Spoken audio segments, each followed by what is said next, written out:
Miller rockets that one high, deep into right. Going back is Mara. Still back. He's at the track. He's at the wall. Kiss that ball. Goodbye. And the ball game is tied. A moonshot from Brandon Miller. Happy July 5th, 2020. My name is Christopher Saunders, and this is the Connecticut Sports Talent Show, where we talk all things talents in Connecticut. And on today's show, we have a former Bristol Blue and currently the outfielder for St. John's, who will be repeating his junior year, not because of grades, not because he didn't do well in school, but because the coronavirus affected everybody, and the NCAA granted that Division I players and such, in all levels pretty much, get to be able to repeat their year. Brandon Miller. Brandon, it's great to be able to talk with you again, man. Hey, it's good to be here. I love doing this stuff. So, Brandon, I think first off, before we get into anything as far as with Bristol, just kind of tell me about kind of your junior year with St. John's. You were dealing with a shoulder injury. You also had the coronavirus. So just take me into that a little bit. Yeah. So obviously coming out of Bristol, going into St. John's to start my junior year, had some issues in the fall with my shoulder a little bit, and it was healing a little bit better, but it wasn't to the point where I needed it to be.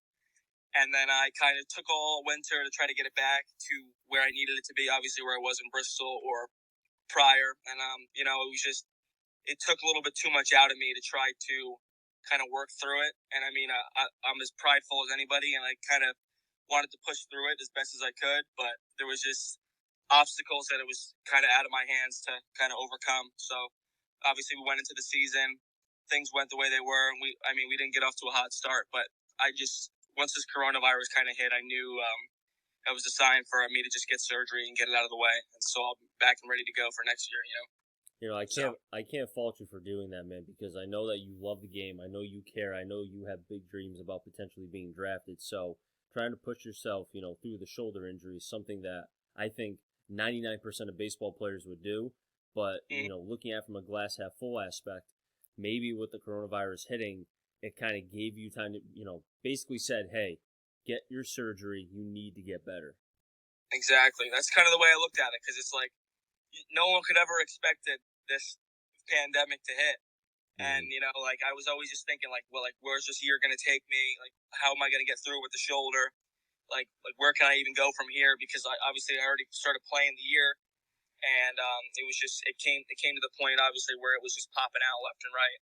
And nobody really knew. I couldn't tell. I didn't want to tell my coaches. I didn't really want to tell any players, because it's just if that gets out, it's even worse off than it already is.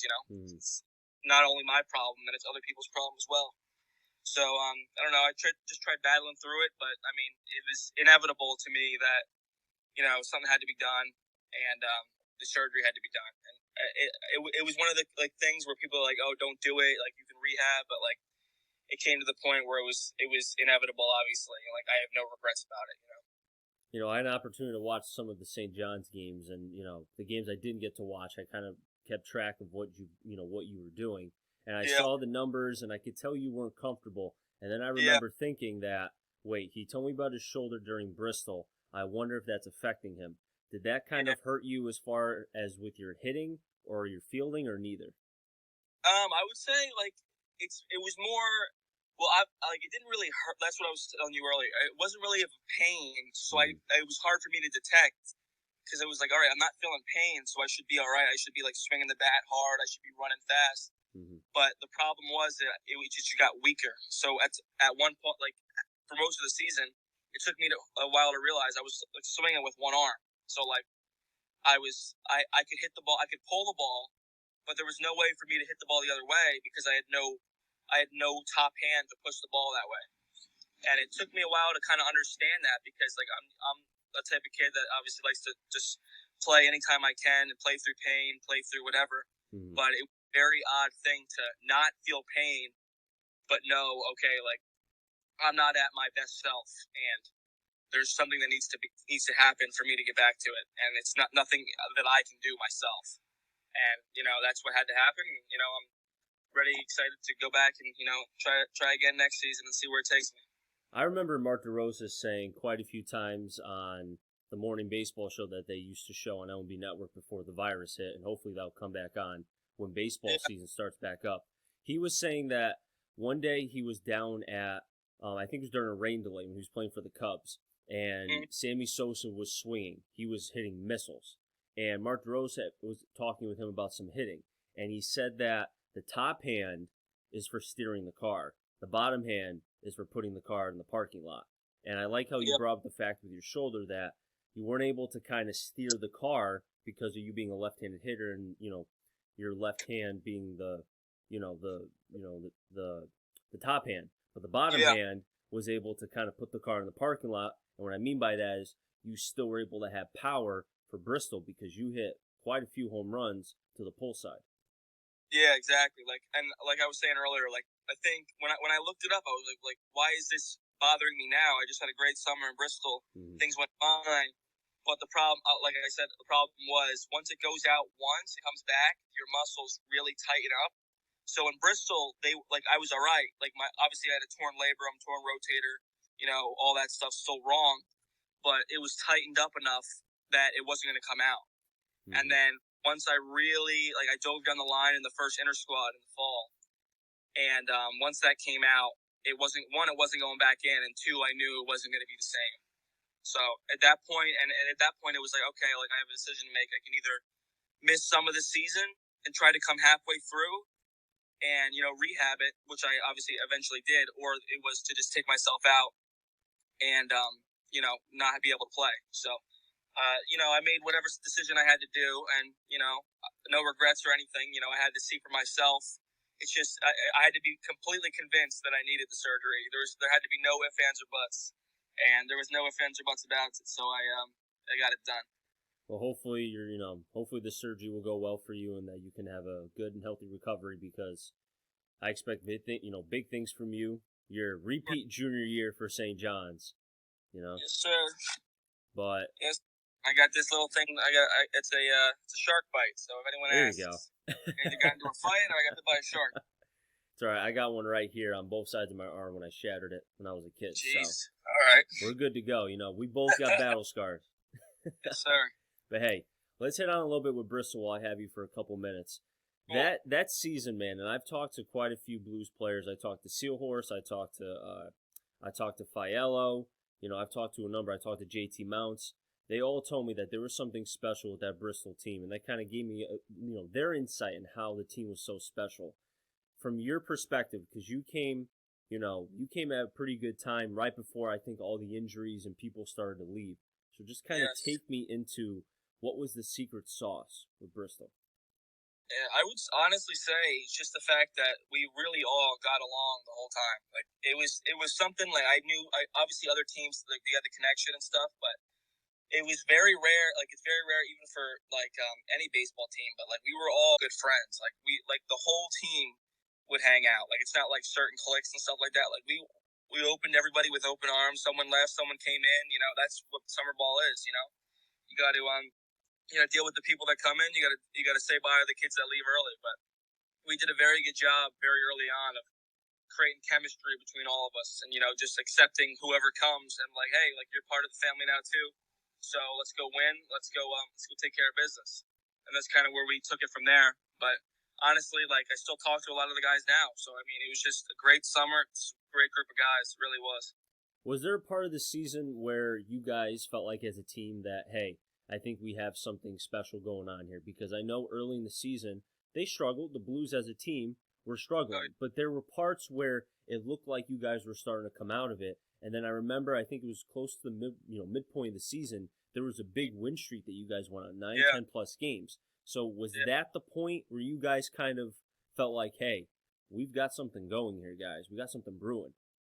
Yeah, I think that at that point, before, you win a game, you lose a game, it is what it is. But once we got on that win streak, we knew the formula of what it took to win. We knew the formula, everyone played their own role. I had to play my role, everyone else had to play their role. But whatever it was, everyone knew what they had to do to contribute to the overall win. And that's how we went on that win streak, And then, I don't know, at the same time, we were hanging out. We win a game, we'd go hang out, get something to eat, then we, go to bed, wake up, do the same thing all over again. It's just the same deal every day. So it was just it was a nice groove for us, and, everyone was having a good time. So that's the key, especially for summer ball, just to get out there and play and have a good time, especially if you're winning. That's the thing. That's summer baseball. I mean, it's almost like a job for the summer. You wake up, eat, Oh go, yeah. go to the field. You're there for 5-6 hours, game, sleep. I mean, rinse, wash, repeat all over again. Exactly. And I got to say, I loved Ronnie Palmer. I loved Coach Palmer because he was laid back. He let us do our thing. He wasn't micromanaging. Mm-hmm. It's nothing too much. He goes, hey, you guys, this is your life. Go out there and play your best game of baseball, and I'll put out the best lineup I can to help you guys win. And that was kind of it. And I loved him for it because it's just he would help me out. But sometimes when I had to figure things out on my own, he would just let me go, which is exactly what you need. And speaking of Ronnie, the game with North Shore, game 2, you guys' lives are on the line. I'm watching the game. He has an explosion on the field, and I'm like, what is going on? Did that, and I don't want to say that woke you guys up, because I think you guys were motivated well before that, but did that incident with Ronnie... This was at North Shore, right? This was at North Shore, yes. That was Okay, game 2 in the playoffs. Did that in some way kind of like, I can't think of the right word, but after that, you guys started destroying the baseball, and then, that game you guys won, what was it, 17 or whatever? It was a high-scoring game. Yeah, and that was the game where we were losing pretty bad to start off. But I don't know, because obviously it was a long summer. We're getting to the end of it, but obviously we all wanted to win. But I don't think we realized how much, the coaching staff was involved with it, and they're there too. They're sacrificing time. They want to win just as bad as us.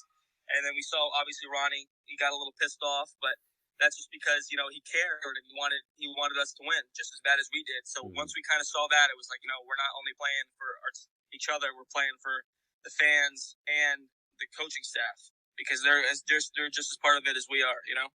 So that's when we kind of realized it. So we got a fire under our ass a little bit, and then took the rest of the way. So you had an opportunity to play in the playoffs, the first time since I think 2015 that the Blues were able to make it to the championship.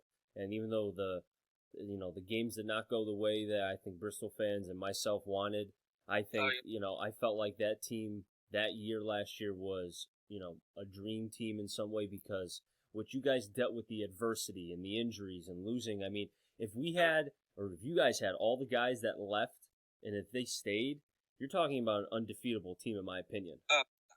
No doubt. If we had that whole team, it'd been a real problem. But I mean, that's the way summer ball works. I'm sure the other guys lost some guys as well, but we definitely lost some guys that could have helped us. But everyone's on pitch count. Some people get hurt. It's just the way it works. Miller, I have you for about 2 more minutes. I have one more question for you. Reflect on me the year with Bristol. I know you told me about the team, but for yourself, just take me into that.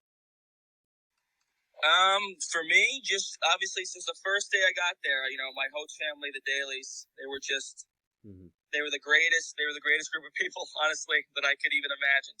They helped me from the moment I got there. It was just, they welcomed me with open arms because, I'm going into their house.